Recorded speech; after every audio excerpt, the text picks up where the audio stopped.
Abra sua Bíblia comigo, João 8, versículos 31 e 32. Vamos ler?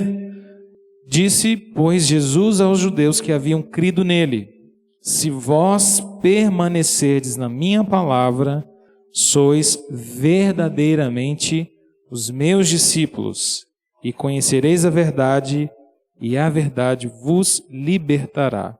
Mais uma vez o versículo 31, se vós permanecerdes na minha palavra, se permanecerdes, sois verdadeiramente os meus discípulos, então conhecereis a verdade, e a verdade vos libertará. Vamos orar mais uma vez. Senhor, muito obrigado por essa manhã tão agradável, fria, gostosa, o dia que o Senhor fez. Obrigado, Senhor, por cada coisa, cada detalhe que nos envolve nesse dia, porque todos esses detalhes nos lembram de que o Senhor é Deus, de que o Senhor governa todas as coisas, e de que a providência, o cuidado e a presença do Senhor é real em nossas vidas. Nós te pedimos agora também que nessa manhã o Senhor receba a nossa adoração, nossos cânticos, nosso louvor, que o Senhor fale ao nosso coração, que seja um tempo agradável, de crescimento, de comunhão no meio da tua igreja, em torno da tua palavra, em nome de Jesus. Abençoe nossas crianças lá com o Ministério Infantil, aqui na SEB, abençoe cada um de nós aqui neste lugar, que a graça do Senhor repouse sobre nossas vidas, em nome de Jesus.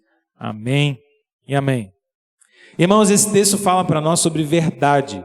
E tem tudo a ver com a nossa escola dominical, tem tudo a ver com esse desafio da igreja de se dedicar ao conhecimento da palavra, porque a verdade é a verdade de Deus, a verdade é Cristo, Jesus é a verdade. Mas antes de entrar nesse texto, eu queria te fazer pensar sobre como a verdade é algo difícil muitas vezes na nossa vida. Provavelmente você já deve ter tido a experiência de receber um telefonema de alguém tentando confirmar com você se você estaria presente numa determinada programação ou evento da família ou alguma reunião que você tinha que ir de algum lugar, e a pessoa te faz aquela ligação ou te manda uma mensagem no seu WhatsApp perguntando para você: e aí, você vai? Posso confirmar o seu nome aqui? E aí por dentro lá você está pensando: oh Deus, eu não queria ir nesse negócio. Mas eu não queria ir. E você passou a semana toda torcendo para aparecer alguma coisa para que objetivamente pudesse te impedir de ir, mas não apareceu. Você ficou lá torcendo, aparece um compromisso e não apareceu. E aí, de repente, para responder aquela mensagem para essa pessoa, às vezes a gente fica inclinado no coração, não necessariamente a dizer uma mentira assim na lata, mas a tentar dar um jeitinho. Pois é, porque hoje está um pouco complicado e eu tinha pensado, tinha meio que feito uma programação aqui, vou dar uma olhada. Aquele famoso vou dar uma olhada, né? Que é tipo assim, eu vou ver se eu consigo arrumar um jeito aqui de dar uma desculpa melhor. Eu não queria ir nesse negócio de jeito nenhum. E aí você dá a tal da olhada, né? Mas aí a olhada não adianta nada, não aparece nada, e você está lá naquela pressão, fala a verdade, não fala a verdade, parece meio dolorosa, né? De você simplesmente mandar mensagem e falar assim: olha, eu não vou porque eu não quero ir, porque eu não acho legal, ou eu não estou afim, ou sei lá, qualquer outra coisa que seria de fato a verdade. E a gente fica ali com o coração meio assim. Muitas das vezes a gente acaba não exatamente contando uma grande lorota, como a gente diz, né? Mas talvez também não sendo tão fiel à verdade de fato. Estou contando essa história ou fazendo você pensar nisso porque a forma como a gente lida com a verdade, costumeiramente ou todos os dias, passa também por essas coisas pequenas. Por essa dificuldade que às vezes a gente tem de simplesmente dizer a verdade assim na lata. É tão interessante isso que nós nos acostumamos a achar que pessoas que falam a verdade na lata são pessoas sinceras demais, não é? Às vezes a gente diz isso, né? Fulano é tipo na lata, não rodeia não, tá doido. É sincero, mas sincero assim, cruzão. E pum, e fala. Porque parece que no nosso coração, parece que no coração do homem, depois que a queda nos afetou, depois que o pecado de Adão nos afetou e todos nós estamos debaixo dessa mesma situação, a mentira, de alguma forma, ela passou a fazer parte de toda a convivência, de toda a vida humana. De alguma forma, esconder a verdade se tornou quase que uma tendência na natureza do coração humano. A gente consegue perceber isso não apenas na vida de adultos, de jovens, de adolescentes, mas mesmo na vida de crianças pequenininhas. Quem é que quebrou esse negócio aqui? Não fui eu, mamãe. Não fui eu. Não tem mais ninguém lá. só tem ele, ou só tem ela. Só pode ser ele, não tem nem quem culpar. Não fui eu. Caiu, aconteceu. Mas uma forma de tentar fugir da verdade. De alguma forma, eu e você sempre estamos a um passo de adulterarmos a verdade para de alguma forma nos protegermos. É um passo. É muito sutil isso. É muito pertinho de nós essa possibilidade da gente acabar sendo tentado a adulterarmos a verdade. Porque parece que no coração do homem existe uma aptidão para a mentira. É interessante porque a palavra de Deus diz lá em Provérbios, capítulo de número 12, quero te convidar a abrir comigo, e é bom que você vai dando uma esquentada aí na sua mão, dá uma esfregada aí na sua mão e vá comigo lá para Provérbios 12. Provérbios 12, versículo de número 22. Olha o que a palavra de Deus nos ensina a respeito de como Deus lida com a verdade e como Deus lida com a mentira. Olha só que interessante. Provérbios 12, versículo número 22. Daqui a pouco nós vamos voltar para João 8. Provérbios 12, versículo 22. O Senhor diz assim nesse provérbio: os lábios mentirosos são abomináveis ao Senhor, mas os que operam ou obram fielmente são o seu prazer. O que Provérbios está dizendo para nós, palavra de Deus, é de que para o Senhor, lábios mentirosos que fraudam, que arrumam um jeitinho para a verdade não ser apresentada, que arrumam um jeito de apresentar a verdade talvez um pouco mais suavizada, né? Um pouco meio carregada ou adulterada com pinceladas de não verdade, pinceladas de mentira, isso é abominável a Deus.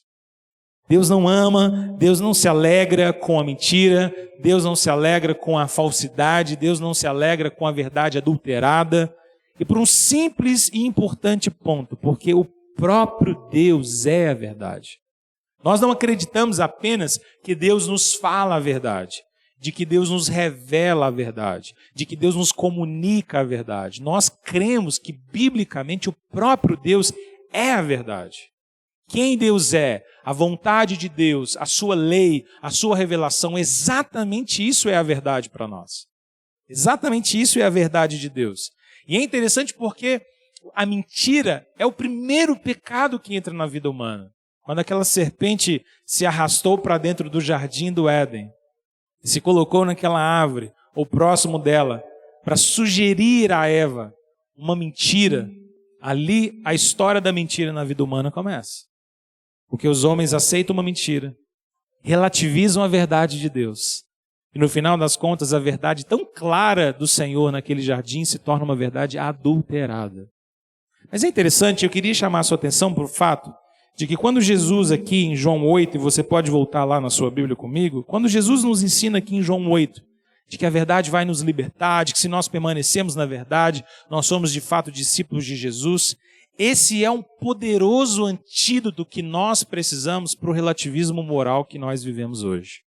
Ontem à noite, a gente falava aqui com os jovens no nosso encontro, Conexão, sobre o desafio de defender a fé, de apresentar a fé cristã no mundo público, né? De não ter medo de negociar a fé cristã, de não ter receio de tornar a nossa fé pública, deixar de viver uma fé tão privada, tão íntima, guardada em casa, como se a gente nunca devesse colocar a nossa fé e as nossas convicções de fé nessa praça pública das discussões.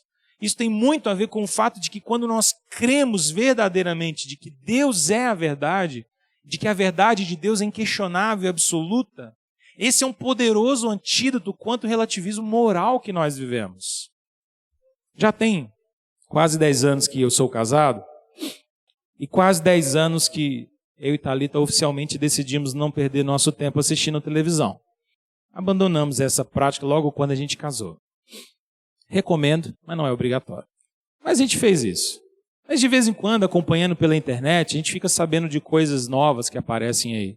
Eu me surpreendi há um tempo atrás, e talvez você conheça, de um programa que a Rede Globo lançou há um tempo atrás, com uma grande âncora de jornal chamada Fátima Bernardes. É um programa simples de manhã, de entrevista, parece muito parecido com aquele programa americano da Oprah, que chama um monte de gente, senta num sofazinho e começa umas entrevistas e um bate-papo, não é? É mais ou menos assim um programa. Mas o que me surpreende nesse programa é porque, por mais que ele pareça bem inofensivo, ele é um programa extremamente relativista. Porque o grande ponto do programa é chamar pessoas com ideias muito diferentes, com ideias muito inovadoras, moralmente questionáveis, e passar o programa inteiro tentando convencer o público de que a gente precisa aceitar tudo aquilo ali e de que não aceitar nenhuma daquelas ideias ou qualquer daquelas ideias seria um fundamentalismo terrível da nossa parte. Mas eu lembro certa vez, e eu cito porque foi assim que eu conheci esse programa, eu lembro certa vez que uma discussão era uma discussão extremamente relativista, em que as coisas eram apresentadas como tudo está certo, tudo é isso, tudo aquilo outro, e aí alguém disse assim, vamos ouvir a plateia agora. E aí quando foram ouvir a plateia, levaram um microfone na plateia e uma senhorinha, já lá do Celebrando a Vida, levantou lá para poder falar. E aí deram o microfone para ela. Quando essa vovozinha pegou o microfone, ela simplesmente arrebentou com tudo que estava sendo discutido naquele programa. Ela disse, não, eu não penso nisso, isso está errado. Isso é errado, isso não pode ser assim, porque isso é errado por causa disso. E era muito complicado, porque os entrevistados que estavam lá não podiam bater boca com uma senhora. Ia ficar feio, né? E aí, com muito tato, eles tentando discordar dela, e ela, não, mas não pensa assim não. Porque isso é assim e ponto final. Mais ou menos foi isso que aconteceu. Se depois você tiver curiosidade, corra no YouTube que ainda dá para você assistir. Mas é interessante porque o que essa senhora fez naquela manhã lá nesse programa foi basicamente demonstrar que a verdade é um antídoto gigantesco para o relativismo moral e para o relativismo que nós vivemos o tempo inteiro. Essa ideia de que não existe certo, de que não existe errado, de que não existe verdades absolutas, de que todas as pessoas precisam estar sempre certas e de que o errado é você ousar dizer a alguém que essa pessoa está errada. Alguns têm chamado isso de uma espécie de ditadura da tolerância. Nós vivemos debaixo de uma ditadura que diz para nós, você tem que tolerar todas as coisas inquestionavelmente.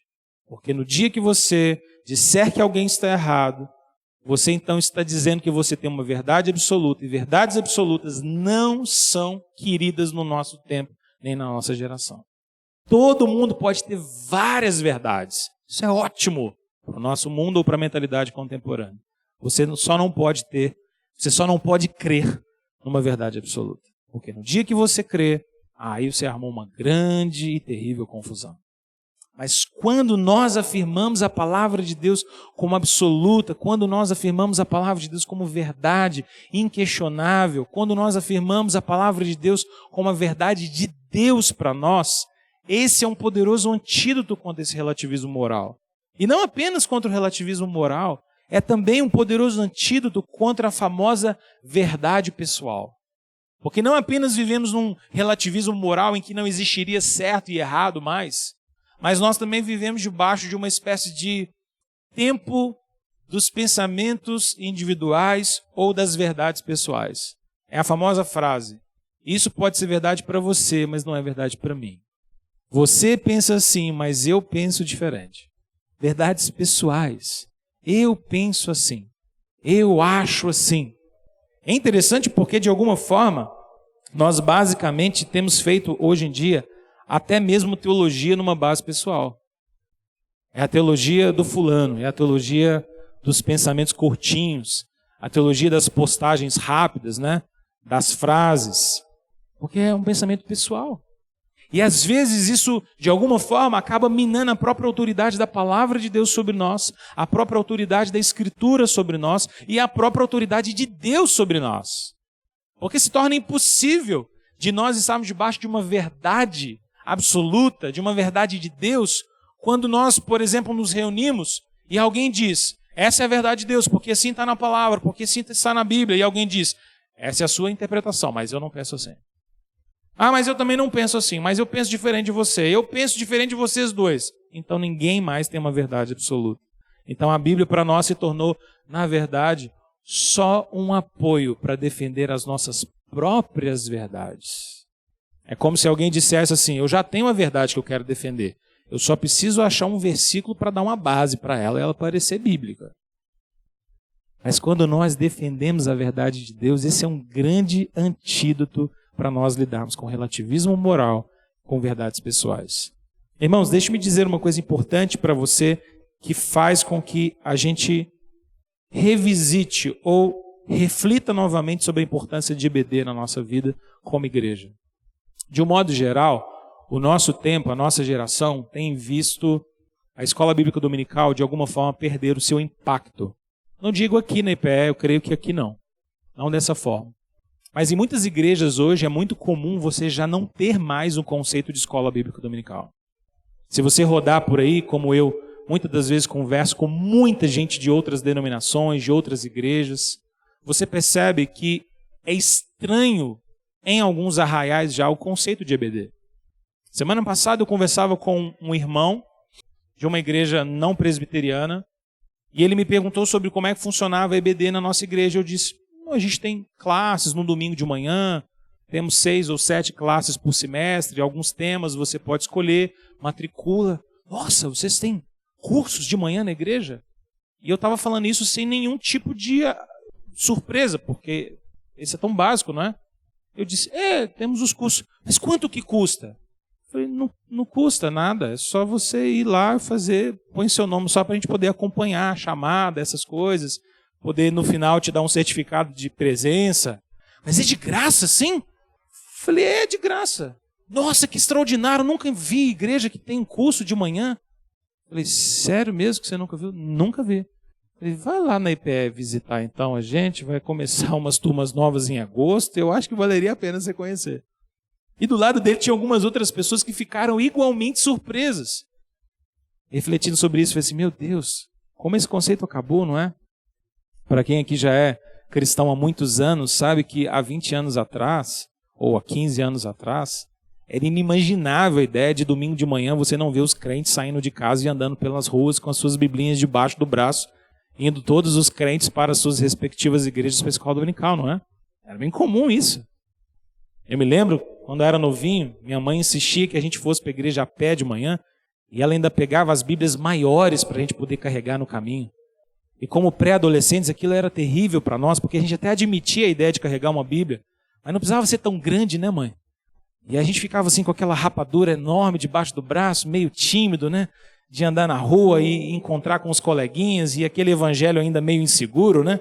De quem é crente, mas não quer que todo mundo exatamente saiba que é crente, né? Coisa dessa fase, às vezes. Minha mãe falava, leva aí.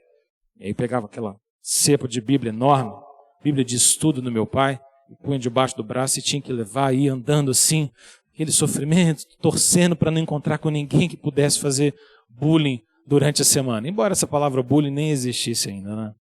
Nem existisse. Mas, irmãos, eu creio que nós precisamos repensar significativamente o grande desafio e o valor de nós cultivarmos uma escola dominical constantemente na vida da igreja, em especial por um único e expresso motivo. Porque o nosso grande desafio da defesa da fé na nossa geração, neste tempo, o nosso grande desafio evangelístico hoje não é mais qualquer outra coisa senão uma batalha de ideias. Nós vivemos literalmente no meio de uma grande batalha de ideias. Isso é cada vez mais claro, é cada vez mais notório, não apenas no nosso país, não apenas na nossa região, mas no mundo de um modo geral. O cristianismo nunca foi atacado como ideia. O cristianismo nunca foi tão atacado como suas convicções, em suas defesas, em suas ideias. Nós nunca sofremos tantos e tantos ataques para defender a verdade do Evangelho como nós sofremos hoje. Isso é um grande desafio. E as discussões, elas são cada vez mais complexas, novas, inovadoras, e muitas das vezes nós não temos capacitação para dar resposta para essas inúmeras demandas que nos envolvem. Como é que a gente vai responder? Como a gente se posiciona biblicamente sobre isso? Como é que a gente sai do campo da opinião, do eu concordo, eu não concordo, e começamos a apresentar uma visão bíblica sobre tais coisas? Nós vivemos uma grande guerra no campo de ideias. Até porque, num país como o nosso hoje, a impressão que a gente tem é de que todo mundo passou a usar a Bíblia, de que todo mundo começou a usar o cristianismo para defender ideias que não necessariamente são bíblicas nem verdadeiras. É uma guerra de ideias. Como é que nós vamos nos posicionar? Como é que nós vamos nos colocar diante dessas coisas? A igreja na história tem vários movimentos e tem várias etapas. Há momentos em que Deus nos chama como igreja, nós sermos mais práticos. A nós irmos para o fronte de batalha, nós agirmos, fazermos coisas, servirmos pessoas, sermos mais práticos. Há momentos em que Deus move a igreja para que a gente se volte profundamente para a comunhão, para que a comunhão seja restaurada, fortalecida. Há momentos da igreja que Deus nos chama a um tempo intenso e constante, ininterrupto de oração, dependência. Mas há momentos também que Deus nos chama a pensar a fé cristã, e a pensar a nossa fé, e a saber colocar as nossas convicções nesse mundo, nesse emaranhado, nessa feira de verdades que nós vivemos hoje. E a sensação que a gente tem é de que nós estamos numa grande feira, de sábado de manhã, ali na João César, e em cada banquinha que a gente passa tem alguém oferecendo uma verdade nova para nós. Compra essa verdade aqui, essa aqui é muito boa. Olha isso aqui, essa verdade aqui para a criação de filhos, fantástico, vai por aqui, ó. Isso aqui é bom. Olha essa visão aqui sobre política, olha essa visão aqui sobre dinheiro, olha essa visão aqui sobre isso, sobre aquilo outro. Uma feira de verdades, uma feira de ideias sendo vendidas para nós. Mas Jesus aqui nesse texto, e eu queria chamar a sua atenção de novo para ele, para nós olharmos para esse texto e encerrarmos com ele, Jesus faz ou diz algo extraordinário para nós aqui. Porque Jesus nos faz um chamado a entendermos que a verdade está nele, a verdade está com ele e a verdade é ele. A verdade é o próprio Jesus.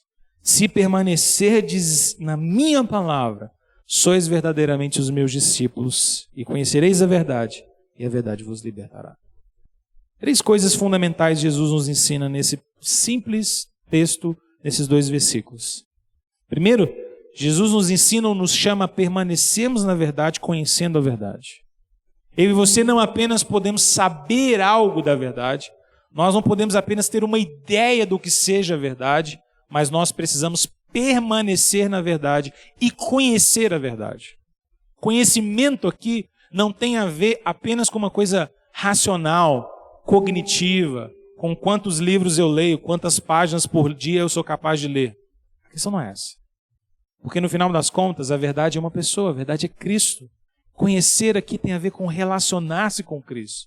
Relacionar-se com a revelação dele, com as escrituras, com a palavra. Conhecer e permanecer nessa mesma verdade.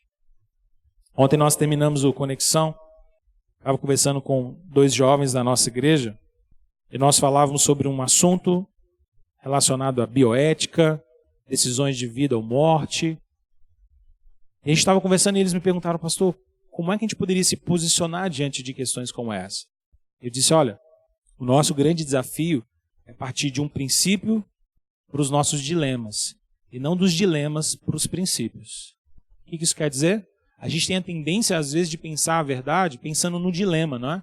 Se eu te coloco no meio de um dilema, de um grande conflito, em que você tem que decidir entre 2 coisas difíceis de decidir, e você começa a se sentir meio que num conflito ético. Se eu for para cá, será que eu estou errado?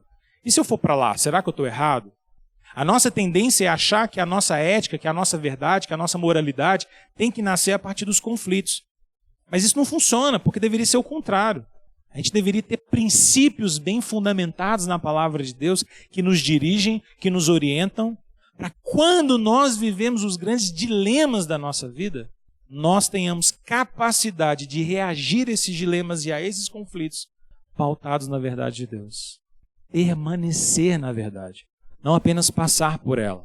Não apenas ter uma noção da verdade. Mas permanecer de fato na verdade de Deus. Inquestionavelmente na palavra de Deus.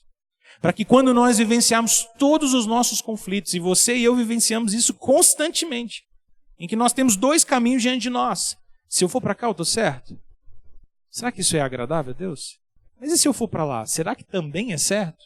Às vezes a gente tem a sensação de que os 2 caminhos são certos. e de que os dois caminhos são errados. Como é que nós nos posicionamos diante disso? É preciso ter princípios fundamentados.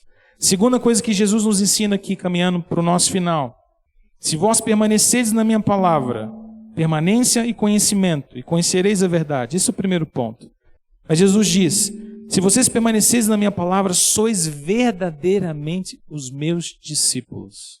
Não apenas o chamado de Jesus é para nós permanecermos na verdade e conhecermos a verdade, mas o chamado de Jesus também é para nós nos tornarmos submissos à verdade e submissos a Ele mesmo. Discipulado não é um ministério e não é um livrinho que a gente pega na igreja e aplica. Discipulado é a nossa caminhada de vida sempre aos pés de Jesus, nos submetendo à verdade de Jesus o tempo inteiro. Eu faço uma pergunta para você refletir. Será que nós estamos dispostos a dobrar o nosso coração, a dobrarmos a nossa mente, o nosso entendimento e submetermos todas as nossas verdades à verdade de Jesus? Esse é o discipulado. O verdadeiro discipulado é quando eu perceber que a minha verdade está em conflito com a verdade de Deus, dizer, Senhor, eu prefiro abandonar as minhas verdades e obedecer a sua verdade. Porque a verdade de Deus ela é muito contracultural, irmãos. A verdade de Deus ela vai bem na contramão do mundo. Defender a verdade de Deus, às vezes, é ganhar uns narizes torcidos para nós. É de vez em quando alguém dizer alguma coisa do tipo, você é muito louco de acreditar nisso, isso não faz o menor sentido. E você dizer, mas eu creio nisso porque essa é a verdade de Deus. Será que nós estamos dispostos? Jesus nos chama esse discipulado. Só assim, só permanecendo na palavra, é que nós somos verdadeiramente discípulos de Jesus. Deixe-me dizer algo terrível de se pensar, mas é inevitável nós pensarmos. Tem muita gente caminhando nesse mundo, crendo ser discípulo de Jesus, mas porque não permanecem na verdade, não são verdadeiramente discípulos de Jesus. Talvez a gente poderia dizer que por não permaneceres nas palavras de Jesus, são enganosamente discípulos. Enganosamente, mas não verdadeiramente. E terceiro lugar, e último lugar, a verdade de Deus, ou a verdade de Jesus, o chamado de Jesus para conhecermos e permanecermos na verdade, nos liberta do poder da mentira e do engano. O versículo de número 32 termina, e conhecereis a verdade, e a verdade vos libertará. Do que é que a verdade nos liberta? A verdade nos liberta, no final das contas, do poder do pecado, do poder escravizador do pecado, do poder deturpador do pecado, que muda o nosso coração, que nos inclina à ânsia do pecado, da mentira, do erro, da falsidade, que produz na nossa natureza essa aptidão pela falsidade, pela mentira. Só o poder de Deus, só a verdade de Cristo resolve isso. Mas é desafiador se submeter a isso, porque isso envolve discipulado. E a verdade, como a gente popularmente diz, a verdade às vezes dói. Não é? Às vezes a verdade dói. É doloroso simplesmente dizer, isso é assim, pronto. Doa quem doer. Não vamos ficar mentindo mais, chega, essa é a verdade. É lógico que ela não precisa ser dita com grosseria. Isso não é uma verdade grosseira, não é? Mas a verdade às vezes dói. Mas quando eu e você nos submetemos à verdade de Deus, a verdade de Deus nos liberta. Irmãos, nós temos a palavra diante de nós. E a palavra de Deus é a verdade. O conhecimento da palavra de Deus nos ajuda a discernir o certo do errado. Nós precisamos crescer no nosso conhecimento da palavra de Deus. De uma maneira prática ou com um objetivo muito simples, para que Deus nos dê discernimento. Não tem como eu e você pedirmos a Deus em oração discernimento, se eu e você, para aprendermos a discernir, não guardarmos no nosso coração a sabedoria de Deus. Porque Deus me dá e dá a você discernimento espiritual à medida que Ele coloca a palavra dEle no nosso coração de tal forma, com tal potência e poder, que nós passamos a pensar a vida a partir da sabedoria de Deus.